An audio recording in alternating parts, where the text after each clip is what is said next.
Hello everyone, welcome to CGP mentors platform. So finally SEBI का exam हो चुका है, राइट? मेंस हो चुका है एंड अब आप लोगों ने जो भी करा है उसको ज्यादा दिमाग पे लोड नहीं लेना है। अच्छा हुआ है तो बहुत अच्छी बात है, अगर थोड़ा कम अच्छा हुआ है तो then we have other things also जिस पे आप ध्यान दे सकते हैं, right? So let's talk about the exams that now you can focus. Okay, if you are quant reasoning, now here I'm not going to give you the list of thousands of exams, right? I'm just going to talk about 2 exams, ठीक है?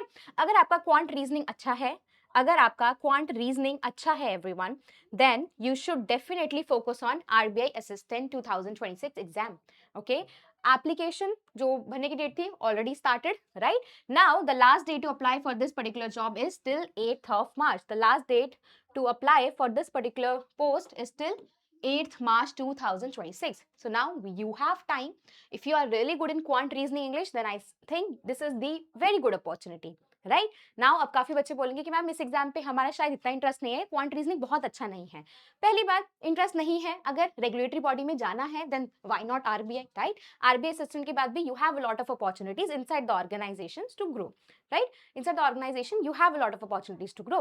ठीक है, तो फिर यहाँ पे आप RBI assistant दे सकते हैं। क्वांट रीजनिंग इंग्लिश बहुत अच्छा नहीं भी है, but still the exam is on 11th of April. Still you have a lot of time, right? And exam आपका प्रीलिम्स 11th में होगा, 11th of April में होगा। एंड इसका जो लेवल होता है प्रीलिम्स का बहुत ईजी होता है, बहुत ईजी होता है। दैट्स व्हाई कट ऑफ इसका बहुत हाई जाता है, लाइक 100 में से 96, 97, 98, 94 ऐसे कट ऑफ जाता है डिफरेंट डिफरेंट स्टेट्स का। सो कट ऑफ थोड़ा हाई जाता है बिकॉज पेपर बहुत आसान है। सो इसका सिंपल सा मतलब है कि अगर आपको बेसिक भी आता है, अगर एक डेढ़ महीने स्पीड पे काम करोगे तो चीजें हो सकती हैं आपके फेवर पे। Okay, now this is the exam that you can focus on.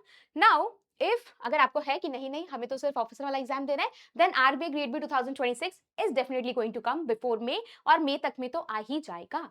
ठीक है, सो एंड उसका एलिजिबिलिटी क्राइटेरिया सिर्फ इतना होता है that in graduation you should have minimum of 60% marks.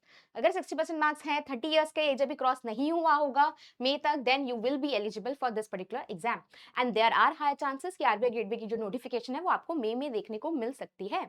अभी चांसेस हैं, बट ऐसा है, हो सकता है, सुनने में भी आ रहा है कि आ जाएगी। अब क्या, नोटिफिकेशन थोड़ी सी जल्दी आने वाली है। So you guys can focus on these 2 exams. Quant reasoning English करने का मन करता है तो आरबीआई असिस्टेंट पे फोकस करो, नहीं करना है, रेगुलेटरी में ही रहना है, तो आरबीआई आने वाला है, आरबीआई पे अच्छे से फोकस कर सकते हो।